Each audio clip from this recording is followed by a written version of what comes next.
virtual. Live ligeira, como eu prometi. Vou voltar a fazer lives pela manhã, porque à noite ninguém merece dormir tarde. Vamos cuidar da vida dos outros, porque a nossa deve estar muito parada, né? Menino, hora dessa. Vou contar um babado pra vocês. Cadê meu papel? Anote o número. Eu acho que dia 15 de fevereiro. Anote. Pensamento, julgamento. Eu vou colocar aqui o nome certinho para vocês. Quem sou eu quando vejo você? Nós vamos montar um treinamento novo com foco e solução e viés inconscientes sobre a perspectiva. Pancada. Aguardem, porque vai chegar de uma vez, tá? É inédito e tá muito legal. A gente já fez reunião ontem, vai estar muito legal. Eu fui lá fazer o post da história da amiguinha lá que levou chifre por 10 anos e achou uma boa ideia falar isso no microfone. E aí, né, o pessoal tá dando testemunho da palavra nos comentários. Gente, é assim, quando você se expõe, você paga o preço. É lamentável. Tenho muito pesar. Ninguém casa para viver um tipo de humilhação dessa. Só que as pessoas romantizam. A humilhação como testemunho da palavra de Deus. As pessoas romantizam doença como testemunho. Romantizam vários tipos de sofrimento como testemunho. E aí nega. Aí afirma não anda. Não anda. Por quê? Porque a regra é clara. Nunca abra sua ferida para ninguém lhe ver sangrar. Não abra sua ferida para ninguém lhe ver sangrar. Se ninguém foi lá resolver o seu BO do seu casamento, se ninguém foi lá pagar a sua terapia, se ninguém foi lá... Para que eu vou me expor? Nunca abra sua ferida para o outro lhe ver sangrar. Jamais. Guarda num potinho e vai ver tua vida. Essa história de romantizar as dores como testemunho e jogar, e principalmente em terra de internet, tá registrado pro resto da vida. Meus filhos vão crescer e vão ver esse vídeo gravado, entendeu? Meus netos vão crescer e esse vídeo está gravado. Então, muito cuidado com o que você coloca na internet, contanto que você se expõe, porque não vale a pena. Não vale a pena. Você jogou no ventilador, tá registrado, tá certo? Então, quando os casais transformam os problemas de casal em post de internet, eles estão deixados registrados para várias gerações. Isso, tá? Então, quando eu coloco na internet o que acontece dentro da minha casa, está registrado. E fim de conversa.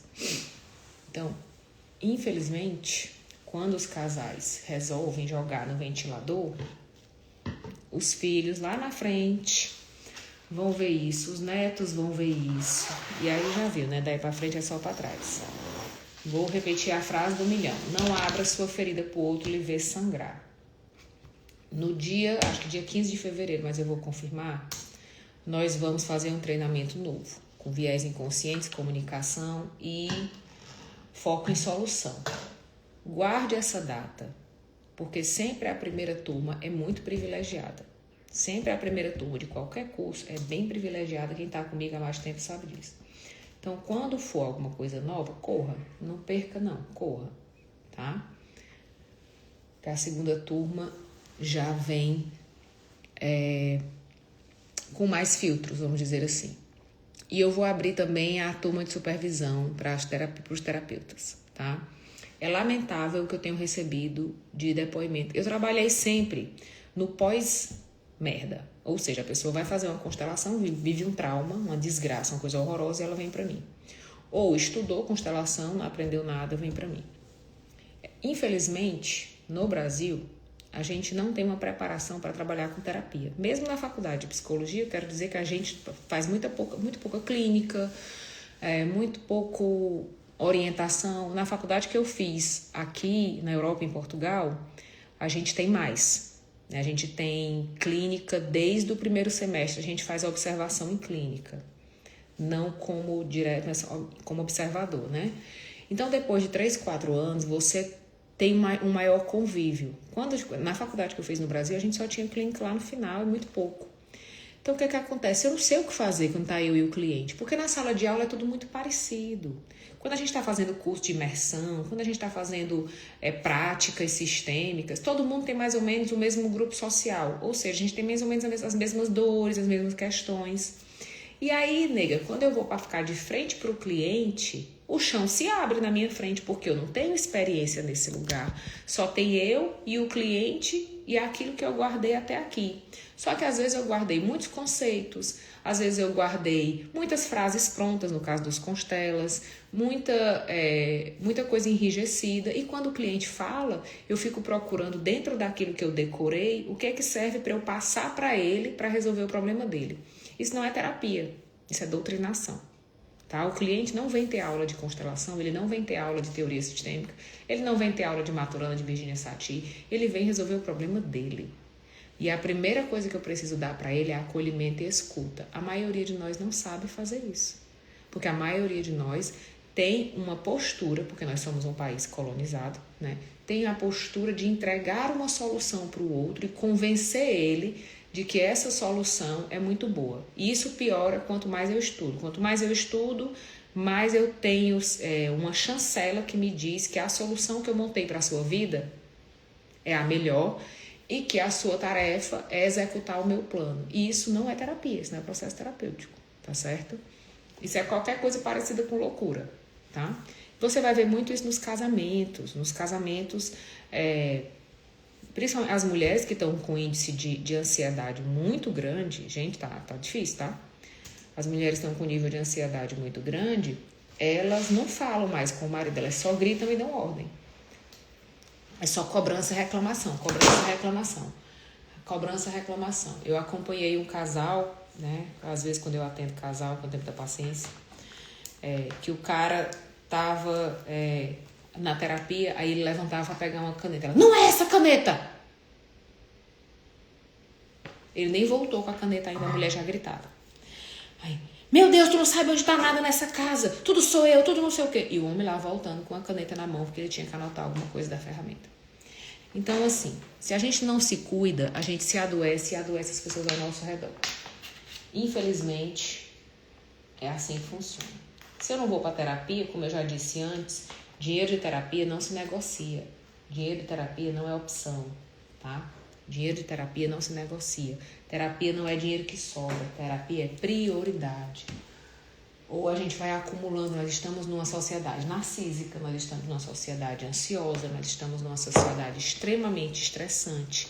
Se a gente não se organizar dentro da terapia, isso vai explodir, tá? Nós vamos nos tornar opressores, porque o estresse e a ansiedade geram um comportamento opressor, bem complicado, bem chatinho de se organizar, tá? Quem tá acompanhando os meus stories, quem tá acompanhando a treta com a amiguinha do testemunho. Mulher, eu amo os cristãos de internet. A pessoa quando bota assim, filho de Deus, pai de fulana, mãe de fulana, pode ir atrás. Pode ir atrás. Esse povo assina e-mail com gratiluz e na primeira oportunidade só sai veneno. Por quê? Porque a deidade é algo testemunhado em silêncio. Você não precisa estar gritando para ninguém que você é cristão, filho de Deus, pai não sei de quem, mãe não sei de quem, esposo, marido. Isso é tudo conversa. Quando você a verdade ela grita. A verdade ela é muito maior. Quando você é um cristão, você tem testemunho de cristão. Quando você é um bom pai, você tem testemunho de bom pai. Você não precisa estar fazendo propaganda na internet. Entendeu? Então é assim. Aí, né? Eu sou uma pessoa meio, né? Cismada. Mandem um assuntinho pra gente assuntar, que eu vou já atender aqui. No Brasil vai dar 9 da manhã, né? 9, 10, 11, 12, 1. São 8 e pouco. Vai dar 9 da manhã, 9 horas tem um cliente. Graças a Deus de terapia. Façam terapia, minha gente. Acabem com essa conversa de terapia é dinheiro que sobra. Tá? Não funciona. Não funciona. Ontem nós tivemos 4 indicações para o Oscar ou 5? 4 ou 5. Como diz a Fernanda Montenegro, para que serve a arte? A arte serve para consolar. Quantas vezes você está com uma dor muito forte e você vai ouvir uma música e essa música acalma o teu coração? Ou você vai para uma peça de teatro, ou você vê a situação que você está vivendo sendo retratada numa novela. Então a arte ela serve para consolar, porque a arte ela nos dá a oportunidade de observar a nós mesmos, a situação que nós estamos vivendo em outro lugar. E desse lugar de espectador nós temos capacidade de elaborar. Porque quando a gente está dentro, dói muito. Então quando eu consigo olhar por fora, eu tenho a habilidade de elaborar. É muito importante a gente produzir cinema, a gente produzir novela, a gente produzir teatro, show de humor, música, né? Quando eu estou malhando, eu fico ouvindo música brasileira. A música brasileira ela tem um poder, né? Se a gente pegar Renato Russo, década de 80, tá super atual o que ele falou, né? Quando eu estava vendo Fafá de Belém, quando ela diz regressar, é reunir dois lados da dor do dia de partir. Ou seja, quando eu volto, quando eu regresso, eu reúno aquilo que se partiu, né?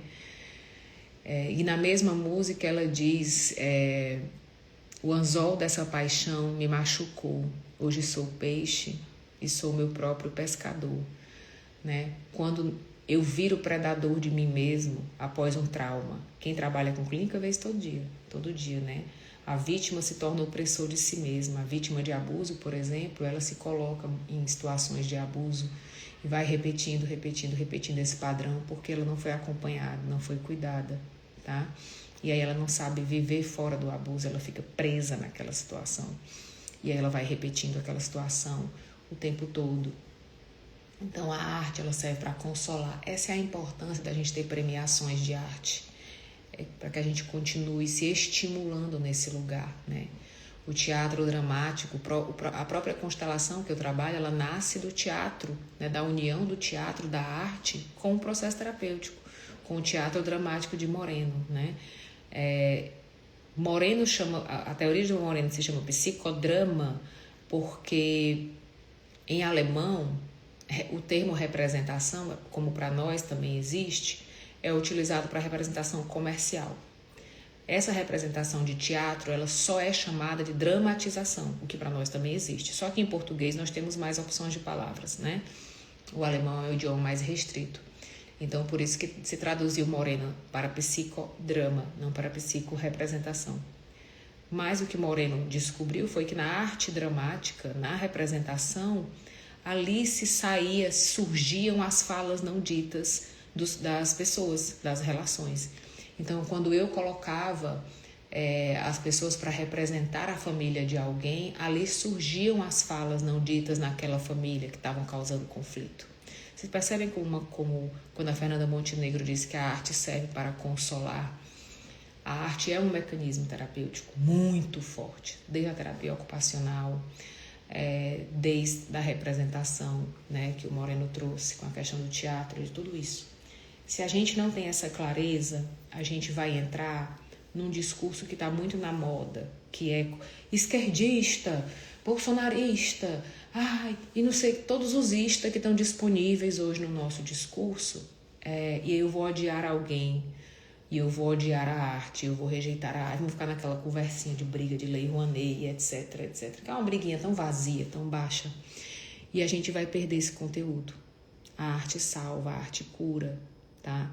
Pessoas com ansiedade precisam fazer arte, precisam de manualidade, precisam ter espaço para pintura, precisam ter espaço para colagem, para mosaico, para cerâmica, para o que for, né? E nós precisamos do ócio criativo também para desenvolver essas ideias, para desenvolver diálogos, né? Eu sou do tempo que as novelas elas falavam muito das questões familiares, né? Então, assim, quem é old school, que assistiu Laços de Família, que assistiu Por Amor, que assistiu Páginas da Vida, né? Eu lembro de uma personagem da Lília Cabral, que ela tinha uma neta com síndrome de Down, e as frases dela são excelentes para o que a gente vê hoje. Eu que sou mãe de autista, né? Que ela dizia, como que eu vou querer ter uma neta mongol? Como, né? Porque ela tem ela recebe um casal de gêmeos, a filha dela morre no parto, ela fica com um casal de gêmeos e um dos gêmeos nasce com síndrome de Down, que é a menina, né? E aí ela fala que nunca vai aceitar ter uma neta mongol. Aí, ao mesmo tempo, a dramaturgia mostra que ela odeia, né, esse bebê, ela não consegue se vincular, ela cria só o outro. E ela mostra ela assistindo o filme e ela super emocionada no filme, né? E aí ela fala, é porque eu sou muito emotiva, é porque eu sou muito sensível, eu sempre choro assistindo o filme. Mostrando isso que até o nosso vínculo é seletivo, né? O quanto ela pode ser emotiva vendo um filme, mas não é emotiva quando vê a própria neta, uma vez que ela não me agrada, que ela não é objeto do meu agrado. Então, quando a gente assiste essas questões, a gente vai aprendendo e a gente vai visualizando as situações familiares, né? A sua primeira constelação aconteceu quando você brincava de casinha, quando você montava a família que você queria ter, quando você representava o que estava acontecendo na sua casa, mexendo com bonecos, né? Esse aqui sou eu, esse aqui é a mamãe, esse aqui é o papai. Esse aqui, né, quem já fez clínica de criança, esse aqui é o homem mau. Quem é o homem mau? Né? E era o tio que vinha abusar dela. Esse aqui é o homem mau, ele é o homem mau. Por que ele é homem mau? Porque ele faz uma cosquinha que eu não gosto. Entendeu? Né? Chama ludoterapia, ou tem a logoterapia também. Muito babado. Hoje é sexta-feira, nós vamos fazer o que de errado hoje? Nada, que nós somos pessoas felizes, boazinhas, crianças de Jesus. Vou trabalhar, eu tenho que atender. Cheiro.